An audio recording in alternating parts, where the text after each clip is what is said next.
본 방송에서 제공하는 투자 정보는 투자 판단에 대한 조언입니다. 방송에서 제공하는 주식의 가치, 가격 상승 및 가격 하락에 대해서는 방송사에서 보장하지 않습니다.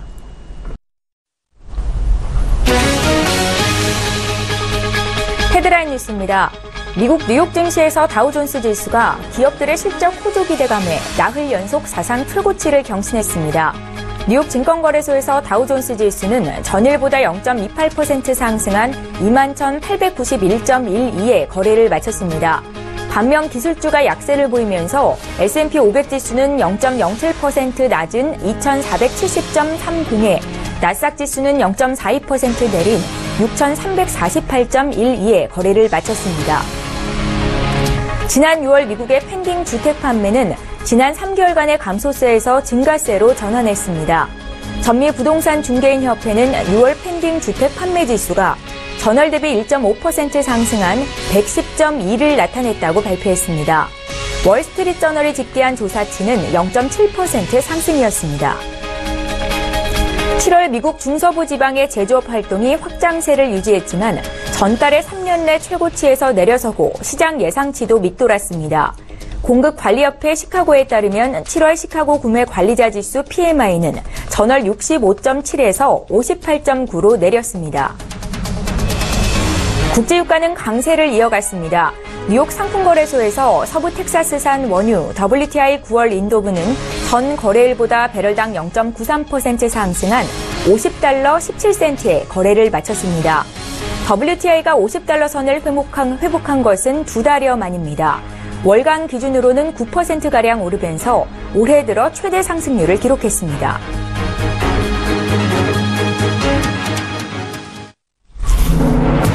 시청자 여러분 안녕하십니까? 출발 징수와이드 1부 시작합니다. 최은정입니다. 상승으로 출발한 미국 뉴욕 증시 3대 지수가 장 막판까지 다우존스 지수만 상승세를 이어가면서 다우존스 지수는 나흘째 사상 최고치 행진을 이어갔습니다. 업종별로는 금융업종의 상승폭이 가장 컸는데요. 다만 이른바 빵이라고 불리는 기술주가 약세를 보이면서 S&P 500과 나스닥 지수는 약세로 마감이 됐습니다. 자, 어제 국내 증시 마감 상황도 살펴볼까요? 북한의 미사일 발사 소식과 또 외국인들의 차익 실현 매물 공세 속에서도 코스피는 소폭이나마 반등하는 모습을 보였습니다. 동시에 개월수로는 8개월 연속 상승세를 기록했는데요. 신기록을 기록했던 거였고요. 코스피는 어제 종가 2,402포인트로 거래를 마쳤습니다. 반면에 코스닥 지수는 닷새째 약세를 보이면서 0.38% 하락한 650을 기록했습니다. 자, 오늘도 출발 증시와이드 일부 시간에는 증시에 영향을 미칠 국내외 주요 이슈 분석을 도와드릴 거고요. 8월 1일 화요일 출발 증시와이드 일부 시간 지금 시작합니다.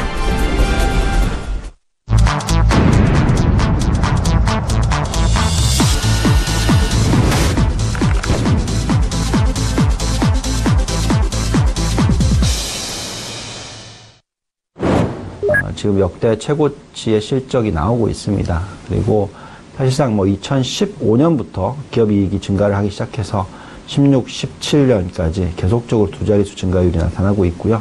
2014년 바닥 대비해서는 벌써 이익이 거의 2배 수준으로 늘어나는 모습이 되고 있습니다. 그래서 앞으로 이런 이익이 자꾸 나온다면 계속적으로 지수는 고점을 돌파할 거라고 예상을 하고 있습니다.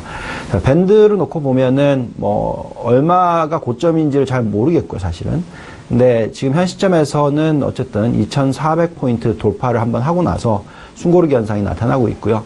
여기서 추가적인 100포인트 정도는 충분히 8월 달에 다시 한번 시도를 할 거다라고 예상하고 있기 때문에 한 2,400에서 2,500 정도 바라보고 있습니다. 좀 중장기적으로 놓고 보면은 올해 연말까지 저희가 예상하고 있는 지수가 2,600포인트 돌파 시도는 할 거다. 그리고 평균적으로 한 2,560 정도까지도 바라보고 있습니다. 그리고 실질적으로 이익만 놓고 계산한다면 이 지수가 2,800까지 가도 큰 무리가 없다는 이익입니다. 그래서 현 시점에서 외국인들이 어떻게 할 것인가가 되게 중요하겠지만 전반적인 펀더멘털 차원에 있어서는 지수가 고점을 갈아치우는 모습을 계속적으로 보여줄 수 있을 것이다 기대를 해오고 있습니다. 네, 저희는 팡이라고 하죠. 흔히 말하는 인터넷 관련 성장주들을 얘기를 합니다.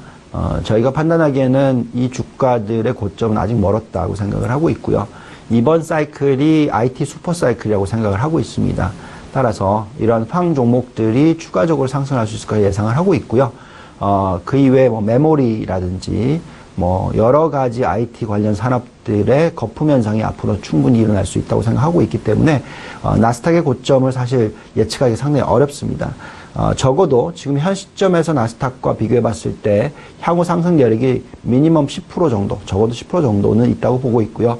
좀 더 높게 보고 굉장히 긍정적으로 바라봤을 때는 30%의 상승 여력도 남아 있다고 판단하고 있기 때문에 현재 6,000포인트 중반대에서 추가적으로 상승을 해서 충분히 7,000포인트 돌파할 수 있고 중장기적으로는 8,000포인트도 돌파할 수 있다고 생각하고 있어서 미국 시장에 투자를 할 때 철저하게 IT 산업에 초점을 맞추는 전략, 나스닥에 대한 초점을 맞추는 전략은 아직도 유효하다고 판단하고 있습니다.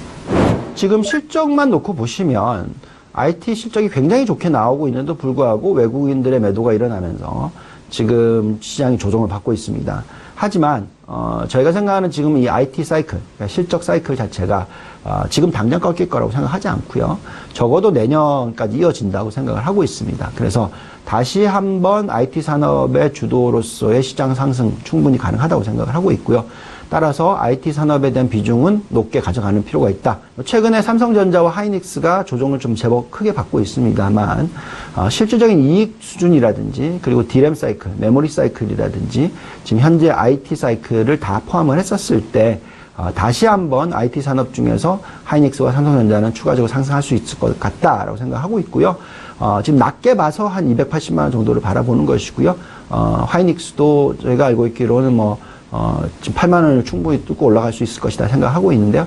이것보다도 좀 더 세게 보셔도 중장기적으로는 충분히 달성 가능한 게 아닌가 생각이 듭니다. 그리고 지금 경기가 회복하는 국면에 접해 있어서 아무래도 이제 장기금리가 상승하는 추세가 앞으로 나타날 수 있다고 생각합니다. 그리고 단기금리는 더디게 상승을 하는 모습이 나올 수 있기 때문에 이런 환경에서의 장단기 금리 차가 확대되는 현상이 한국뿐만 아니라 글로벌 시장에서 나타나고 있습니다. 이런 경우에는 당연히 은행주에 대한 매수가 필요하고요. 또한 글로벌 증시가 상승하는 모습 그리고 한국 증시도 상승하는 모습이 나왔을 때 그러니까 증권 관련 업종도 상당히 좋겠죠. 그래서 금융주에 대한 초점도 적극적으로 가져가실 필요가 있다고 말씀을 드리겠습니다. 이제 최근에 들어서 조금 걱정스러운 것이 대부분 다 이제 긍정론자들이 많죠.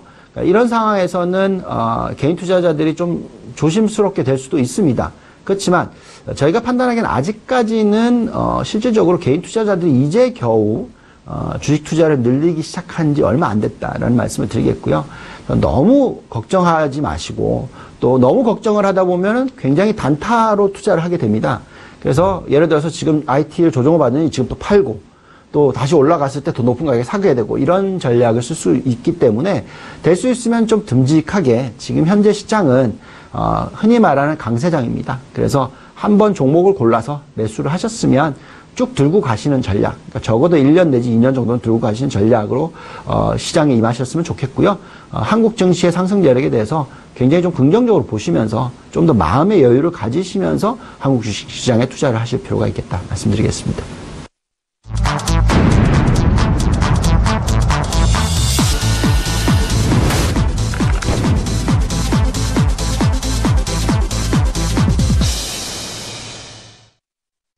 예, 시장의 중심이 되는 이슈를 꼼꼼히 짚어드리는 시간입니다. 오늘은 신한금융투자 곽상준 부지점장님 화상으로 연결해 보겠습니다. 안녕하세요. 네, 안녕하십니까. 곽상준입니다. 예, 반갑습니다. 첫 번째 이슈부터 보겠습니다. 최근에 역대 최고점을 경신한 뉴욕 증시에서 S&P 500 지수가 내년 중순까지 9%는 더 오를 수 있겠다라는 전망이 나왔습니다. 기업들의 실적 호조가 이 같은 주가 상승을 이끌 것이다라는 예상이 나온 건데요. 뉴욕 증시에 대한 특히나 IT주에 대한 버블 논란도 있는 상황인데 부지점장님의 의견은 어떤지 듣겠습니다. 네, 맞습니다. 사실은 주가라는 것은 결국 따지고 보면 두 가지의 축을 가지고 있습니다. 하나는 기업들의 이익의 규모에 따라서 주식의 가격이 결정되는 것이고요. 그리고 그 주식의 가격이 이익 대비 어느 정도 몇 배 정도 수준을 받을 것이냐는 시장의 소위 말하는 컨센서스, 시장의 어떤 공통된 동의에 의해서 만들어지는 것입니다. 그러니까 한 축은 기업의 실적이고 한 축은 시장의 평가입니다. 이 두 가지가 합쳐져서 주가라는 것을 만드는데요. 일반적으로 이렇게 생각하시면 뭐 충분합니다. 그런데 여기에 또 하나가 최근에 상당히 강력하게 붙었죠. 뭐냐면 통화량의 증가라는 게 붙어 있습니다. 그래서 기존의 주가를 만들던 패턴과 최근의 패턴이 조금 다른 부분이 바로 이것이에요. 기업들의 실적은 원래 있었던 부분이고 시장의 평가도 그때그때 상황에 따라 조금 달라지지만 항상 있었던 것인데 통화가 붙었다라는 것은 무엇이냐면 인플레이션이 상당히 크게 일어날 수 있는 환경이 제공되었다라는 것입니다. 그러니까 과거하고 가장 다른 주가의 평가, 주식시장의 평가가 달라지게 되는 부분은 바로 이 부분입니다. 실제적으로 최근에 주가가 올랐던 부분들은 이 세 가지가 다 작용을 하게 된 것인데요. 일단 눈에 띄는 부분은 미국 기업들의 2분기 실적이 그렇게 나쁘지 않다라는 것입니다. 올해 들어서 두 분기 연속으로 이익의 증가 부분이 두 자릿수로 올라갔습니다. 그러니까 이런 흐름들이 참 오랜만에 나타나는 것인데요. 2008년도 확 꺾이고 나서 2011년 회복이 될 때 이렇게 두 자릿수로 실적이 증가하는 모습을 보여준 이후로 처음인데요. S&P 500 기업들의 2분기 이익이 전년 동기 대비로 11%가 증가하는 양상 보여줬습니다. 그러니까 이번에 주가 상승은 단순히 어떤 유동성에 의한 돈의 힘에 의한 것만은 아니다라고 볼 수 있겠고요. 이 흐름으로 봐서는. 근데 이런 흐름들이 계속 이어진다면 뭐 주가 상승이 추가로 이어지는 것은 괜찮다라고 보여집니다. 앞서서 말씀드렸던 세 가지 요소 중에서 기업의 이익단이 주식을 견인하고 주식의 주가를 이렇게 받침대로 지탱할 수 있는 가장 강력한 지지 요인 중에 하나이거든요. 그래서 이익이 증가했다라는 측면은 주가에는 상당히 호재다 분명히 이렇게 말씀드릴 수 있겠습니다. 이런 흐름들이 나타난 것은 미국의 소비가 증가됐고 그리고 또 달러 약세에 따라서 수출이 증가했고 기업들의 비용 절감이 한꺼번에 이루어지면서 이익이 늘어난 것입니다.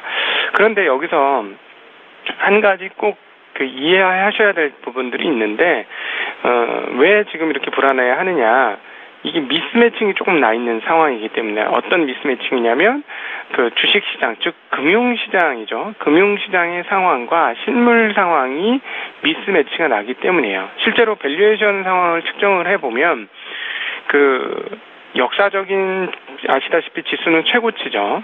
근데 이제 실물 경기는 최고치인가요? 아니죠. 우리가 일반적으로 생각할 때 주식시장에 계속 최고치면 경기도 아주 좋은 그런 상황이 되어야 해요. 그러나 미국의 경제 활동 동향과 실업률, 고용률 이런 것들을 따져보면 최고치 아니거든요. 그러니까 고용도 상당히 늘었지만 인구 늘어난 만큼 고용이 늘지 못했어요. 그러니까 미국 사람들이 저렇게 힘들어하는 겁니다. 그런 상황들을 보면 주가 지수가 이렇게 올라갔던 것이 맞느냐 이렇게 보여지는데, 마치 인디언들이 이렇게 말을 타고 달리면 어느 정도 가서 잠깐 쉬지 않습니까? 왜냐하면 영혼도 같이 따라오기를, 말이 달린 빠른 속도에 영혼이 뒤에 뒤쳐졌을까봐 영혼이 오는 시간을 기다리는 그런 얘기가 있듯이 지금 상황이 어떠냐면 금융이 먼저 달려간 거예요. 실물은 안 왔습니다. 아직 실물은 안 왔는데 금융이 먼저 간 것이고, 아시다시피 금융이 먼저 간 이유는 돈을 많이 풀었기 때문이고, 사실 이런 식의 비전통적인 방법으로 경기를 회복시키려고 중앙은행이 노력을 한 것이고, 실제로 지금 상황에서 보면 중앙은행의 그런 실시했던 흐름들이 과실을 좀 맺기 시작하는 것이다라고 보여지고요. 실질적으로 최근에 중국 쪽에서 나오는 철강석 가격의 상승, 그리고 철강 가격의 상승, 그리고 구리 가격의 상승, 이런 것들을 보건대 실물 경기가 정말로 업턴하는 위로 올라오기 시작하는 흐름들을 볼 수 있게 되었습니다. 즉 돈을 풀어서 경기를 겨우 살리고, 그다음에 돈이 많기 때문에 금융시장의 평가는 고평가 상황으로 빠르게 갔습니다만, 현재의 실물 경제가 안 쫓아왔었는데 이제 그 실물 경제가 쫓아오기 상황이라는 것이죠. 그러나 그럼에도 불구하고 너무 많이 왔다라는 겁니다. 그러니까 경기 최고치는 아닌데 금융 최고치죠. 그러니까 이게 매칭이 안 되는 거예요. 두 개가 아직도 격차, 소위 말하는 이격이 벌어져 있는 상태라는 것이죠. 그래서 이 이격의 차이만큼 사람들은 불안함을 느낄 수밖에 없는 것입니다. 그래서 지금 지수가 계속 고점을 치니까 계속 불안한 것이고요. 또 하나 이렇게 불안함을 느끼는 이유가 또 있었죠. 뭐냐면 우리가 이제 아궁이에 불을 뗄 때 불을 확 지피려면 그 바람을 넣어주면 불이 확 붙지 않습니까? 그래서 불을 막 주는 동안에는 아무리 연료를 많이 넣어도 막 이렇게 얽혀있는 지푸라기를 넣더라도 불이 잘 붙습니다. 바람을 막 넣을 때는요. 근데 바람을 안 넣으면 속에 있는 화력이 좋아야 이 지푸라기에 불이 확 붙겠죠. 아니면 불이 잘 안 붙고 오히려 숨구멍을 막아서 불이 꺼질 수도 있습니다. 지금 그 상황들이 바로 그것들을 걱정하기 시작하는 상황인데요. 즉 무엇이냐면 연준이 자산을 계속적으로 방출을 하면서 자산의 규모를 늘리던 소위 말하는 양적 완화를 이제는 끝내겠다라는 것이죠. 그러니까 바람을 넣었던 것을 작게 바람을 넣는 것도 아니고 이제 아주 바람 넣는 기계를 싹 빼는 그런 상황이라는 것이죠. 그것 때문에 불안한 거예요. 그러면 안에서 불이 붙긴 붙은 것 같은데 이 불이 계속적으로 잘 탈 수 있을 것인가에 대한 의문이 있는 것이죠. 그러니까 이제 그 연준에 7월 달에 있었던 연준의 이야기들을 감안해 보면 9월 달에 자산 축소가 이루어질 것 같습니다. 그러니까 자산 축소가 9월 달에 이루어지게 되면 과연 잘 될 수 있을까라는 것이죠. 그러니까 안에 아궁이에 떼어진 불, 그러니까 실물 경기에 붙어있는 이 불에 대한 확신이 없는 거예요, 시장이. 그래서 불안감을 지금 느끼고 있는 것이고 지수가 부담스러운 것입니다. 그러니까 그동안에 계속 펌프질을 할 때는, 바람 펌프질을 할 때는 지수에 대한 부담감을 못 느낀 거예요. 그러니까 고점을 계속 치고 올라왔는데 이제 9월 달에 본격적으로 뺄 거라고 하니 불안한 겁니다. 그래서 이 부분에 대한 확신이 없기 때문에 지금 시장이 지금 약간 덜컹덜컹 하는 것이고요. 그 부분들을 해소하려면 어떻게 되냐면 해소할 만큼의 확실한 실적치가 나와야 됩니다. 근데 2분기 실적치까지는 좋았는데 3분기에 대해서 자신이 없는 것이죠. 그래서 이런 부분들이 이제 좀 어느 정도 시간이 지나야 됩니다. 즉 실제로 자산 축소를 했는데 충격이 별로 없다. 이렇게 되면 다시 한번 랠리가 신고가 랠리가 다시 이렇게 이루어지겠죠. 그럼에도 어쨌든 기억하셔야 될 부분이 있습니다. 자산 축소가 언제까지 이루어질까요? 2020년 넘어서야 끝날 겁니다. 자산을 늘려는 부분을 그것도 완벽하게 흡수를 하거나 완벽하게 축소하지 다 못할 거예요. 경제 규모나 이런 것들이 있기 때문에. 그렇다면 결국 뭐냐? 돈은 어느 정도 풀었던 돈은 시중에 남아있을 수밖에 없고 시중에 남아있는 돈은 일정 정도 수준으로 인플레이션을 일으킬 수밖에 없다라는 점. 그러니까 금융시장이 과거보다 더 올라가는 것은 일단 자연스러운 상황이나 지금은 급하게 올라갔기 때문에 급하게 올라온 상황에서 자산 축소가 예상이 되니 불안을 느끼고 있는 상황이다. 이런 정도로 해석하시면 될 것 같습니다. 예. 돈의 힘이 있었고 기업들의 실적도 좋아서 주가 상승이 나타났는데 시장은 왜 불안한가에 대해서 의견을 들어볼 수 있었습니다. 금융시장이 달려온 만큼 실물 상황이 나아지지 않았기 때문이다라는 의견을 주셨고요. 저희 두 번째 이슈로 넘어가 보겠습니다. 자, 애플의 아이폰 8이 10월 이후는 돼야 출시될 것이다. 애널리스트들의 전망이 나왔는데요. 아이폰 출시 시점에 따라서 애플의 분기 실적이 완전히 달라질 거라고 합니다. 자, 아이폰 8의 연기가 삼성전자의 실적에도 어느 정도는 영향을 미칠 것도 같은데요. 어떤 의견이십니까? 네, 일반적으로 이제 9월 달에 런칭을 많이 했다고 합니다. 아이폰을. 그렇기 때문에 이번에 런칭을 하지 않겠냐 하는데, 이게 중요한 이유는 애플에서 제일 많이 파는 제품이잖아요, 아이폰이. 그렇기 때문에, 이 아이폰이 나오느냐, 안 나오냐. 그리고 또 충성도가 굉장히 높은 메이커입니다. 그래서 아이폰 쓰던 사람, 유저들은 계속 아이폰을 쓰는 경향들이 많기 때문에, 이 신규로 나오게 되면, 항상 대기 수요가 있는 것이죠. 항상 새 아이폰이 나오길 기다리는 사람들이 있습니다. 그렇기 때문에 나오는 순간 매출은 따놓은 당상이다 이렇게도 표현해도 되는 제품이에요. 그러니까 이게 느려지면 느려진 만큼 매출 발생이 뒤로 밀려지는 것이겠죠. 그런데 이제 이런 출시 지연 배경이 우리 한국인 입장에서는 대단히 중요하고 의미가 있고 또 지연 가능성도 있다라고 판단되어집니다. 왜 그러냐면 핵심은 한국 기업들이에요. 여기서 애플의 아이폰 출시가 늦어진 이유는 뭘까요? 지금 뭐 정확한 얘기는 하지 않기 때문에 추측하게 될 뿐입니다만 저희는 그 아주 유효하고도 강력한 추측은 부품 수급이 원활하지 않다라는 점이고요. 그 부품 수급이 원활하지 않는 것은 바로 디스플레이, OLED다라는 것이죠. 아이폰이 이제 OLED를 사용하기로 했는데 OLED 전 세계적으로 이 만드는 회사들이 많이 있다고 보시죠. 그러나 지금 아이폰이 사용하는 것은 LTPS 또는 LTPO 방식의 우리가 일컬어 소형 OLED라고 부르는 방식의 OLED입니다. 그것들을 채택하기로 했는데요. 이거를 그럼 만드는 나라나 기업들은 어딘가요? 전 세계적으로 지금 현재 삼성전자가 거의 유일합니다. 95%의 독점을 하고 있는 상황이고요. 근데 아시다시피 삼성전자 같은 경우는 갤럭시도 만들잖아요. 갤럭시에도 OLED를 사용합니다. 그리고 삼성전자도 휴대폰 메이커 중에서는 수량 기준으로는 매출이 세계 탑 클래스의 많은 수량을 배출하는 그런 기업입니다. 그러니까 아이폰 한번 출시가 되면 한 모델당 보통 한 2억대 내외의 아이폰을 판매를 하게 되는데요. 지금 현재 그 삼성전자의 OLED 캐파로 갤럭시도 공급을 하고 아이폰도 공급하는 그런 상황이 되느냐? 안 된다라는 것이죠. 그렇기 때문에 OLED 수급이 지금 원활하지 않기 때문에 부품 조달의 차질이 있고 바로 이러한 부분들이 아이폰 출시 지연으로 이어질 가능성은 상당한 신빙성을 가지고 있는 것이다라고 볼 수 있습니다. 뒤집어 보면 최근에 LG 디스플레이와 관련된 뉴스들을 추적을 해보면 이 부분들은 훨씬 더 신빙성이 높은 추론이 되는데요. 최근에 애플이 LG 디스플레이에 사상 최고의 선불금인 3조 원을 지불하기로 하면서 소형 OLED 납품 관계를 LG 디스플레이하고 맺습니다.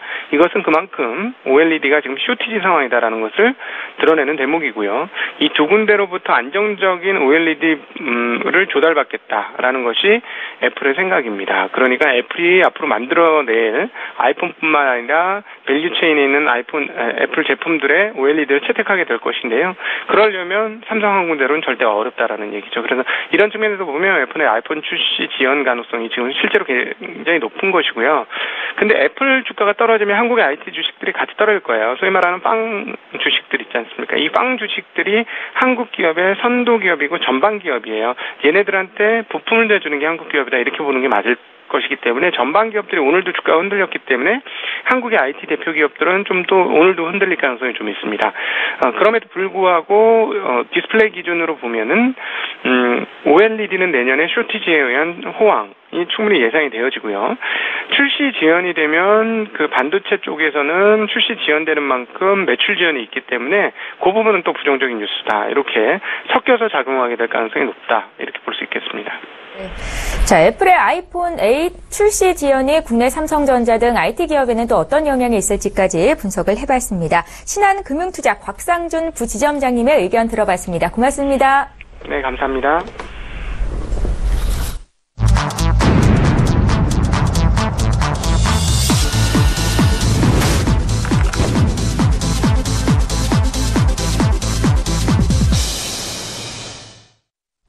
예, 이번에는 국내 시장 쟁점을 보다 구체적으로 분석해 보겠습니다. 자, 오늘 SK증권 영업부 PIB 센터의 이재강 이사 화상으로 연결해 보겠습니다. 이사님 안녕하세요. 네, 안녕하십니까. 예, 반갑습니다. 첫 번째 이슈부터 질문 드리겠습니다. 북한의 대륙간 탄도미사일 2차 발사로 인해서 사드 이슈가 재부각되고 있습니다. 상승 랠리에 대한 기대감을 또 한 번 무너뜨리는 상황이 됐는데요. 현재 시장 상황 어떻게 보고 계신지 외국인들의 매도도 참 거셉니다. 이사님. 네. 자, 오늘이 이제 8월을 시작하는 첫날이죠. 8월 1일입니다. 새로운 달을 시작하는 첫날 여러분을 뵙게 돼서 굉장히 기쁜데요. 왜냐면, 우리, 격언에 보면 시작이 반이다 하는 말이 있죠. 주시장도 마찬가지 아닌가 이렇게 생각이 됩니다.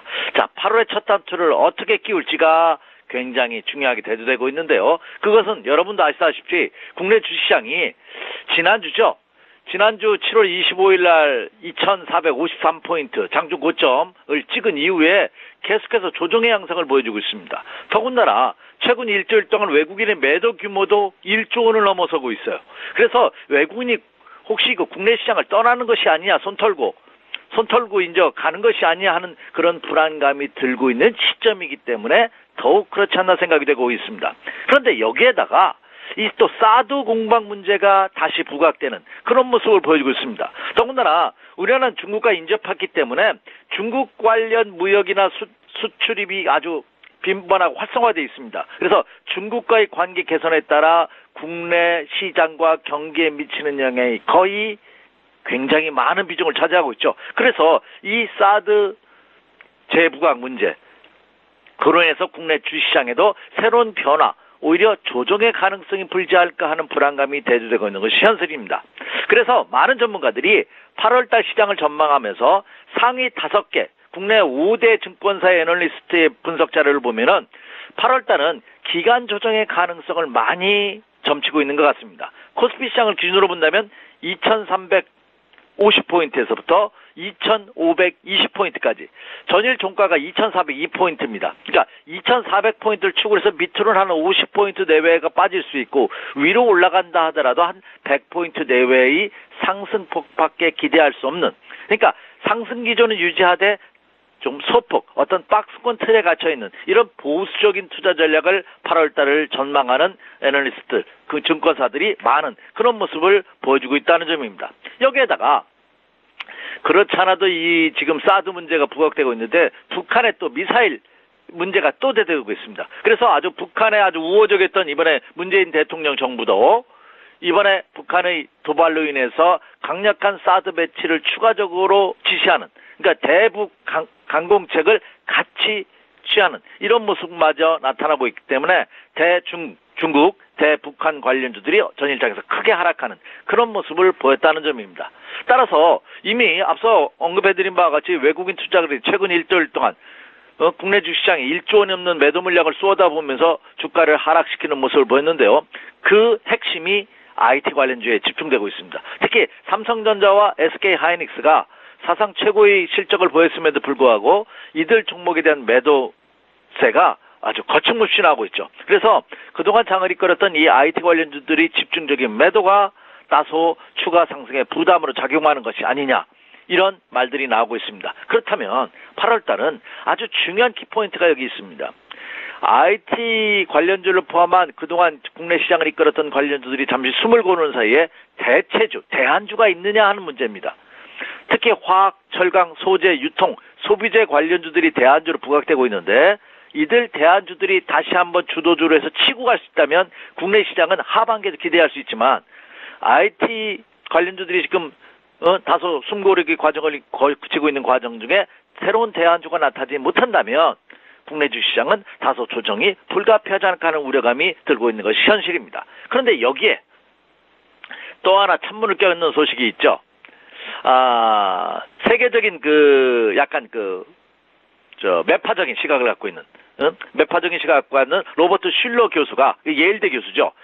노벨 경제학상마저 수상했던 대단한 식견을 갖고 있는 교수님입니다. 그리고 지난 2008년도에 서브프라임 모기지론을 발생할 수 있다는 경고를 했던 그 교수님이기 때문에 더 파급력이 크지 않을까. 이 로버트 슐러 교수가 최근 시장의 움직임이 너무 과열돼 있다.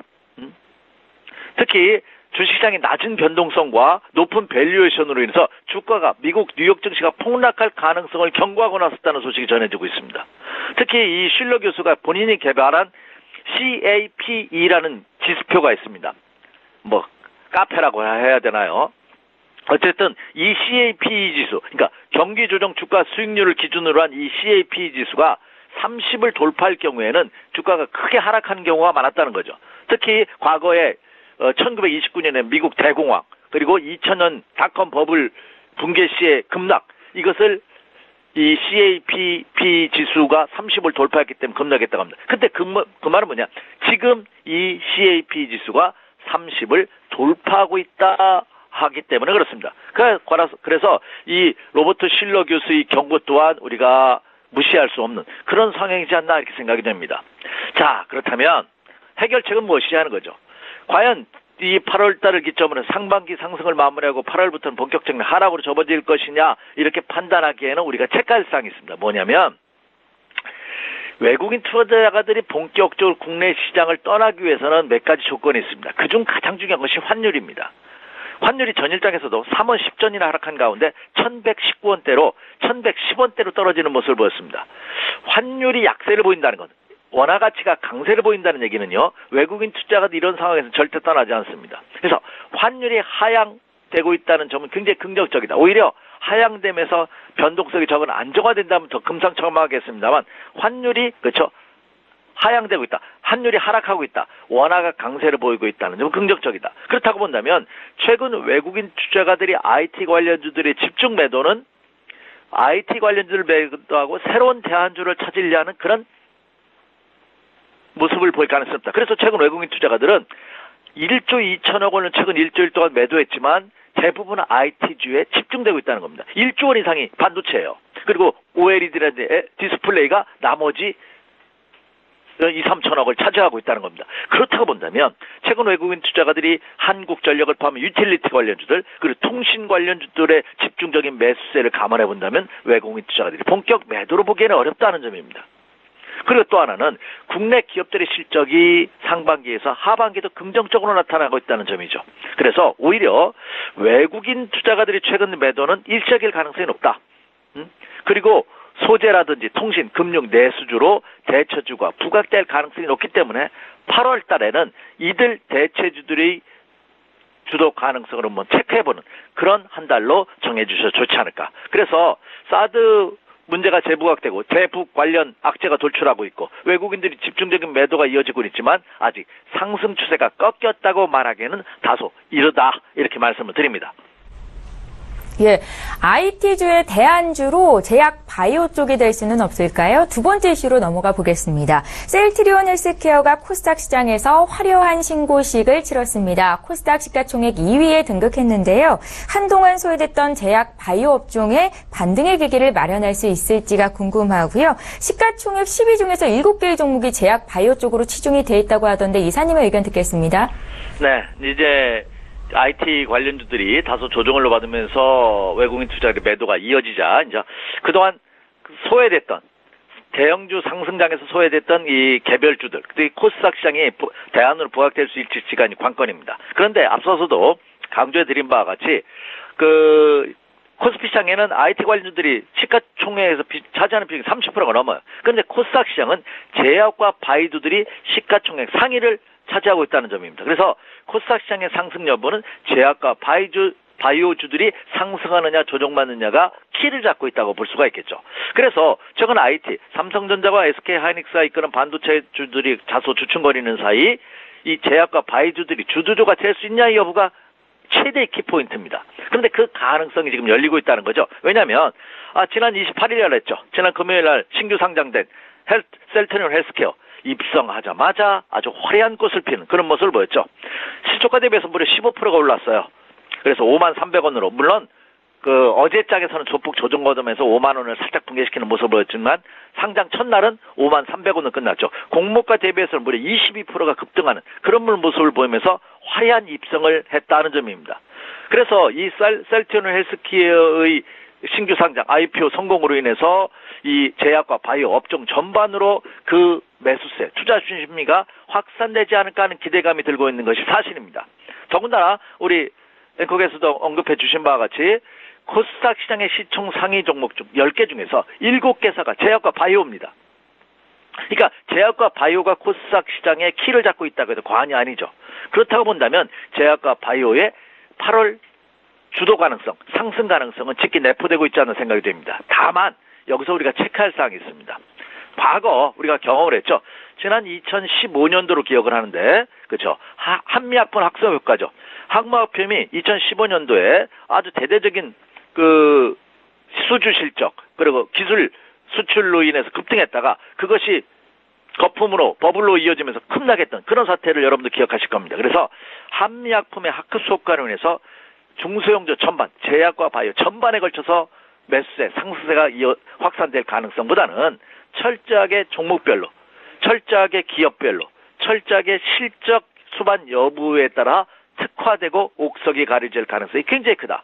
그렇다고 본다면 투자자분들께서도 그 점을 염두에 두면서 펀더멘탈이 받쳐주고 있는 제약과 바이오주로 특화시키는 그런 전략이 필요하겠다. 물론 셀트리온 헬스케어 이후에 셀트리온도 최근 들어서 미국에 신규 약품 등 허가를 신청하는 등 활발한 움직임을 보이고 있고 일부 제약업종들은 2분기 실적이 아주 긍정적으로 나타나고 있는 그런 모습을 보여주고 있습니다. 그래서 제약과 바이오 중에서 실적 수반 여부를 체크하는 그런 옥석 가리기, 선별화하는 그런 작업만 선행하신다면 충분한 매력이 있지 않나 이렇게 예상이 됩니다.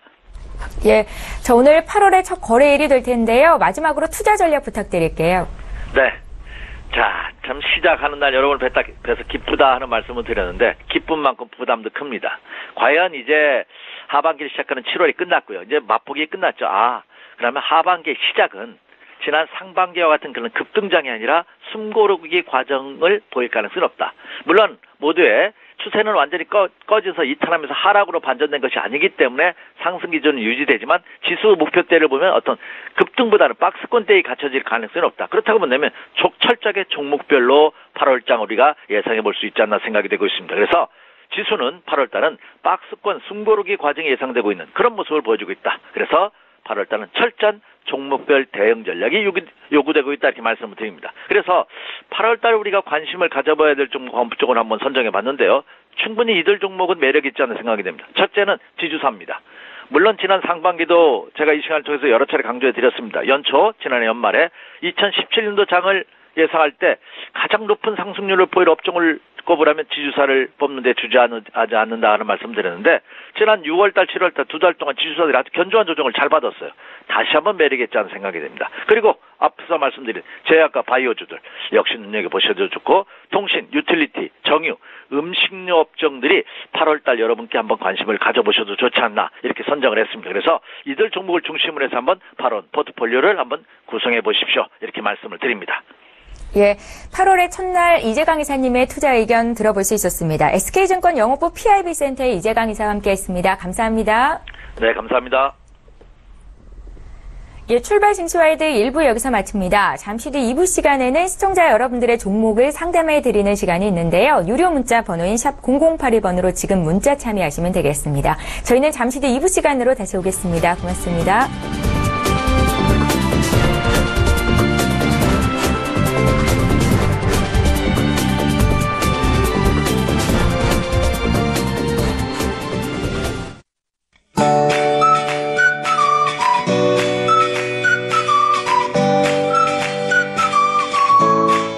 안녕하세요. K웨더 라이프스타일 1부 박유라입니다. 장마가 끝이 났는데도 비가 이어지고 있습니다. 중국에서 소멸한 태풍이 우리나라에 다량의 수증기를 몰고 왔기 때문인데요.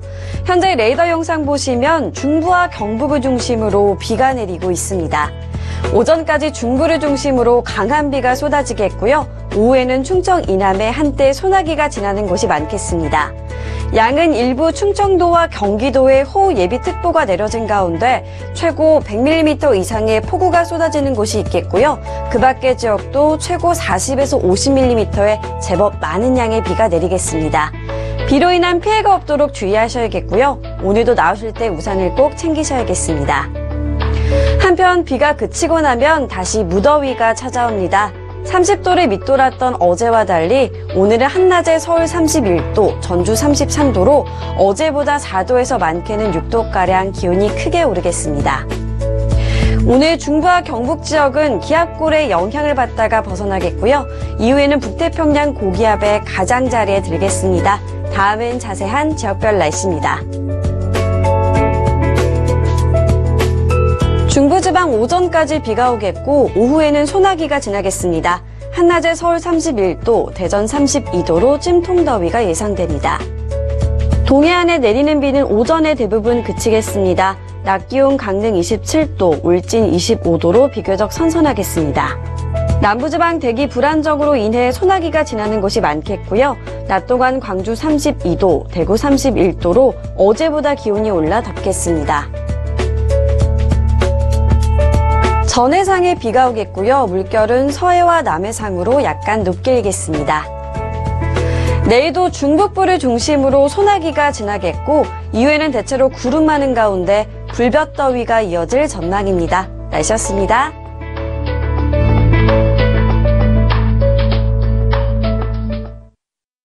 방송에서 제공하는 투자 정보는 투자 판단에 대한 조언입니다. 방송에서 제공하는 주식의 가치, 가격 상승 및 가격 하락에 대해서는 방송사에서 보장하지 않습니다.